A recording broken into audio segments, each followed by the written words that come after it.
Google has announced their fastbar Pixel Fold device. That is a folding device. You already probably saw the events or Marcus Brownlee video that we all love. Anyway, but if you wanna try, and if I don't have any folding device, otherwise that will be amazing to show you.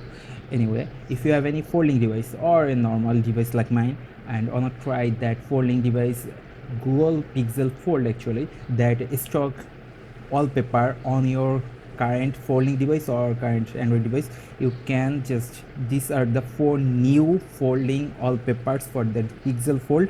So if you wanna try them, you can. I'm showing you these 4 wallpapers. They're really amazing. These all are like a bird's feather, I guess, and these are really cool to use. These kind of dark wallpaper on home screen, it looks amazing, especially on folding devices.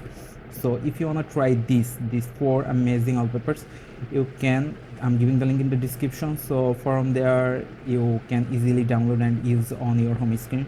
Also hit the subscribe and bell icon for upcoming videos, and thanks for watching. Hit like and subscribe, don't forget that.